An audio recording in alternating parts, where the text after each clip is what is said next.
dalam sebuah rantau yang dikelilingi lautan luas dan dilitupi hutan hujan tropika yang tebal. Wujud satu bangsa yang telah wujud sejak ribuan tahun lalu.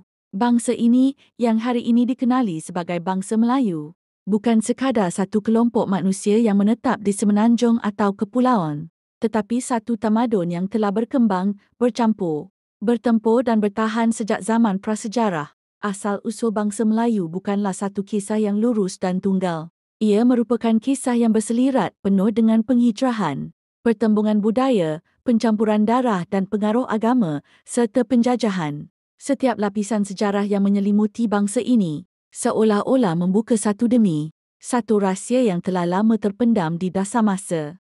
Untuk memahami siapa Melayu, kita perlu menyusuri ribuan tahun ke belakang, ke zaman sebelum wujudnya nama Melayu, sebelum terbentuknya kerajaan-kerajaan seperti Sriwijaya, Melaka dan Johor Riau. Kita perlu kembali kepada akar yang paling awal, kepada manusia pertama yang mendiami Nusantara, dan bagaimana mereka berubah menjadi satu identiti yang kini kita kenal sebagai Melayu.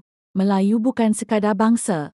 Ia adalah satu identiti yang mencakupi bahasa, budaya, agama, adat resam, dan sejarah panjang perjuangan. Ia berkembang dari satu titik yang kecil, mungkin sekadar kelompok manusia pemburu di zaman batu, kepada satu bangsa yang menjadi tunjang kepada tamadun besar di Asia Tenggara. Tetapi benarkah Melayu berasal dari Yunan, China seperti yang disebut oleh teori migrasi? Atau adakah Melayu itu pribumi sejati Nusantara? Apakah benar Melayu pernah menguasai hampir seluruh Asia Tenggara? Bagaimana pula peranan agama Hindu, Buddha dan Islam dalam membentuk identiti bangsa ini? Dan apa kaitan antara Melayu, Austronesia dan bangsa-bangsa maritim lain? Untuk merungkai semua persoalan ini, kita perlu menyusun semula kronologi panjang dari teori migrasi, penemuan arkeologi, rekod sejarah, manuskrip lama, hingga kepada kisah-kisah rakyat dan mitos purba yang membentuk jiwa orang Melayu.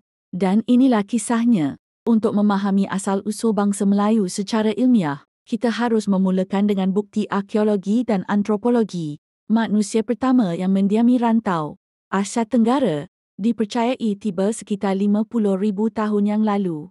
Mereka dikenali sebagai Austro-Melanesian, satu kelompok purba yang juga berkait dengan bangsa asli di Papua, Australia dan Kepulauan Andaman.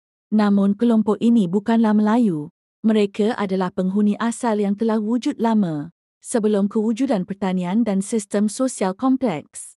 Bukti fosil dari Gua Nia di Sarawak, berusia 40,000 tahun, serta tapak-tapak arkeologi di Lenggong, Perak seperti Rangka Perak Man, mengesahkan kehadiran manusia awal di Tanah Melayu. Teori migrasi dari Yunan pula menjadi antara teori popular dalam kajian sejarah Melayu. Teori ini menyatakan bahawa nenek moyang bangsa Melayu berasal dari wilayah Yunan di selatan China yang bermigrasi ke Asia Tenggara melalui Sungai Mekong dan terus ke Semenanjung dan Nusantara. Mereka ini adalah keturunan bangsa Austroasiatik dan Austronesia yang membawa budaya pertanian, bahasa dan teknologi baru. Bangsa Austronesia memainkan peranan penting dalam sejarah ini. Mereka merupakan pelayar hebat yang menyebar dari Taiwan ke Filipina, ke seluruh Nusantara, hingga ke Madagaskar di barat dan Pulau Easter di timur.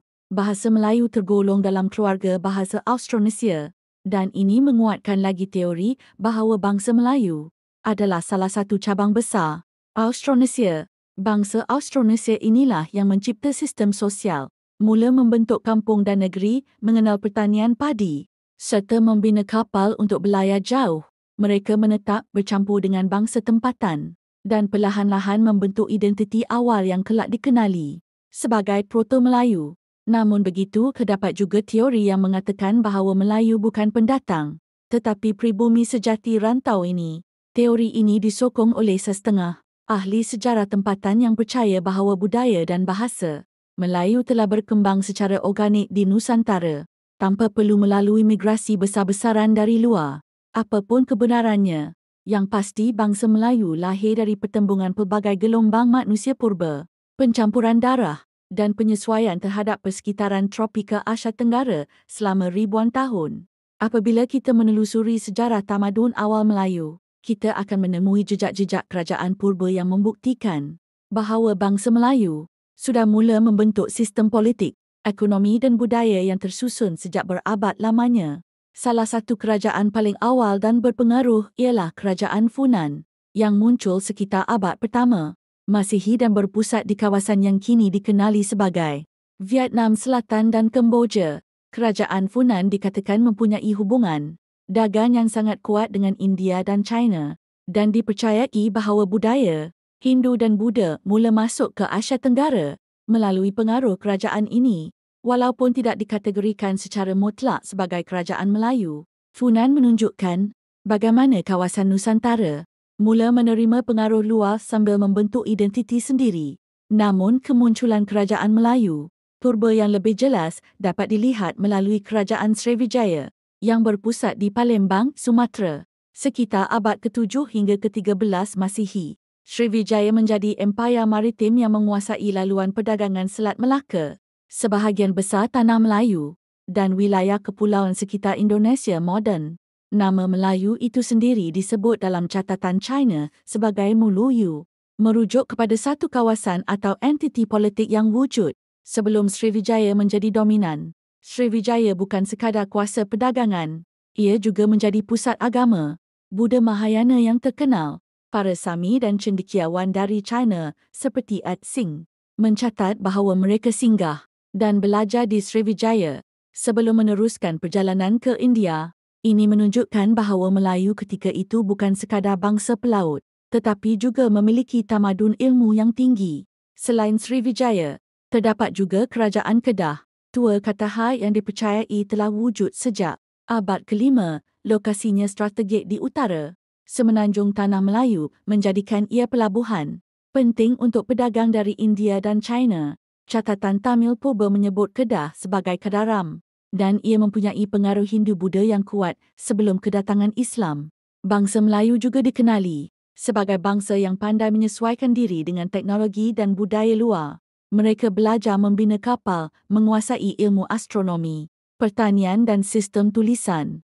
Aksara Pallava dari India mula diadaptasi menjadi sistem tulisan tempatan seperti aksara Rencong dan Kawi yang digunakan untuk menulis bahasa Melayu kuno. Dalam tempoh inilah, identiti Melayu mula terbentuk secara lebih tersusun dari sekadar kelompok etnik kepada satu bangsa yang mempunyai sistem pemerintahan, bahasa, agama dan budaya tersendiri. Mereka bukan sekadar penghuni rantau ini, tetapi menjadi pemain utama dalam jaringan perdagangan dan peradaban Asia.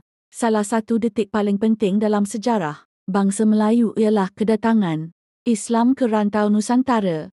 Agama Islam mula tersebar secara perlahan-lahan sejak abad ke-7, namun hanya mencapai kemuncak pengaruhnya di tanah Melayu sekitar abad ke-12 hingga ke-15 Masihi. Proses Islamisasi ini bukan berlaku secara paksaan, tetapi melalui dakwah, perdagangan dan perkahwinan dengan pedagang Muslim dari Arab, Parsi, India dan China. Sebelum kedatangan Islam, kebanyakan kerajaan Melayu menganut ajaran Hindu dan Buddha. Namun, Islam menawarkan satu sistem kepercayaan yang menyeluruh, bukan sahaja dari sudut akidah, tetapi juga cara hidup, undang-undang, pentadbiran dan budaya. Ini memberi satu dimensi baru kepada identiti bangsa Melayu. Kerajaan Samudera Pasai di Aceh adalah antara kerajaan Melayu Islam terawal yang tercatat dalam sejarah. Pengislaman rajanya, Sultan Malik Al-Saleh, membuka lembaran baru kepada penyebaran Islam ke seluruh rantau ini. Selepas itu muncul pula Kesultanan Melaka sekitar tahun 1400 yang menjadi pusat penyebaran Islam terbesar di Nusantara. Kesultanan Melaka bukan sahaja memperkukuh kedudukan Islam, tetapi juga memartabatkan bahasa Melayu sebagai bahasa ilmu, perdagangan dan pentadbiran. Aksara Jawi mula digunakan secara meluas untuk menulis kitab agama, perjanjian diplomatik dan karya sastera. Ini menjadikan bangsa Melayu sebagai bangsa yang berteraskan Islam, berbudaya tinggi dan aktif dalam jaringan diplomasi antarabangsa. Pengaruh Islam juga meresap dalam seni bina, pakaian, makanan dan adat. Konsep adat bersendikan syarak, syarat bersendikan kitabullah, menjadi pegangan yang membezakan bangsa Melayu daripada bangsa lain.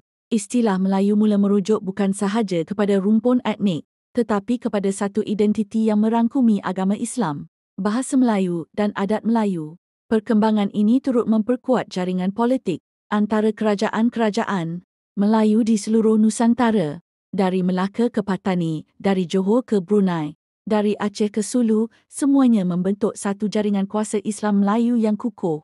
Ini sekaligus mencabar hegemoni kuasa asing seperti Portugis, Sepanyol dan Belanda yang mula masuk ke rantau ini sekitar abad ke-16. Penting untuk difahami bahawa Islam bukanlah elemen asing kepada Melayu, tetapi menjadi nadi kepada pembentukan jati diri mereka. Justru, sebarang perbincangan mengenai asal-usul bangsa Melayu tidak boleh terpisah daripada peranan besar Islam dalam membentuk pemikiran, budaya dan arah perjuangan bangsa ini hingga ke hari ini. Masuk abad ke-16, rantau Nusantara mula menjadi sasaran kuasa penjajah Eropah yang sedang berkembang di seluruh dunia. Portugis, Sepanyol, Belanda dan kemudian British mula meluaskan pengaruh mereka di wilayah-wilayah Melayu.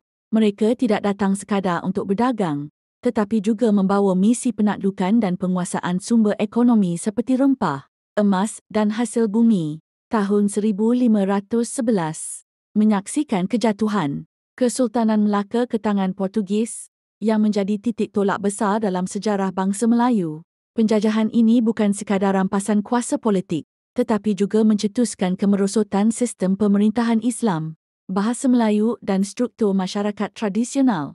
Bahasa Melayu yang sebelum ini menjadi lingua franca rantau ini mula diganti dengan bahasa penjajah dalam urusan rasmi. Setiap penjajah menggunakan strategi berbeza. Portugis menggunakan pendekatan ketenteraan dan gereja. Belanda menubuhkan monopoli perdagangan melalui Voch. Manakala British lebih halus memperkenalkan sistem birokrasi, pendidikan vernakular dan perpecahan kaum melalui sistem pecah dan perintah. Bangsa Melayu ketika itu mula kehilangan banyak kuasa, politik dan hak ke atas tanah sendiri. Sistem feudal lama mula tergugat dan golongan bangsawan Melayu semakin bergantung kepada ihsan penjajah untuk terus memerintah. Sementara itu, masyarakat Melayu pula mula dipinggirkan secara ekonomi apabila penjajah membawa masuk buruh dari China dan India untuk mengisi keperluan sektor peladangan, lombong dan pembinaan. Keadaan ini membentuk satu jurang kelas dan kaum yang berpanjangan. Melayu dilabel sebagai bangsa tani dan nelayan, berpendidikan rendah dan pasif. Namun pada masa yang sama, bibit-bibit kesedaran mula muncul dalam kalangan anak muda dan golongan terpelajar Melayu yang menuntut supaya bangsa Melayu bangkit kembali mempertahankan hak, bahasa dan agama. Awal abad ke-20 menyaksikan kemunculan tokoh-tokoh seperti Zabal, Ibrahim Yaakob On Jaafar dan Dr. Burhanuddin Al-Helmi yang memainkan peranan besar dalam membangkitkan semula jati diri Melayu. Penulisan mereka mula menanamkan semangat perjuangan, nasionalisme dan kesedaran politik. Mereka melihat bahawa bangsa Melayu tidak boleh selamanya bergantung kepada penjajah dan mesti bangkit sebagai tuan di tanah sendiri. Pendidikan juga menjadi medan penting dalam mencetuskan kesedaran kebangsaan. Sekolah-sekolah agama, pondok dan madrasah memainkan peranan penting dalam mengekalkan akar agama Islam dalam masyarakat Melayu. Di sinilah lahirnya generasi muda yang mula celik dengan konsep kemerdekaan, kedaulatan dan pembinaan negara bangsa. Kemuncaknya ialah peristiwa pengisytiharan kemerdekaan Tanah Melayu pada 31 Ogos tahun 1957. Namun, kemerdekaan ini bukan penamat perjuangan, tetapi permulaan kepada usaha membina semula identiti bangsa Melayu yang telah lama ditekan. Ia juga membuka persoalan lebih besar, bagaimana bangsa Melayu boleh menyesuaikan diri dalam dunia moden.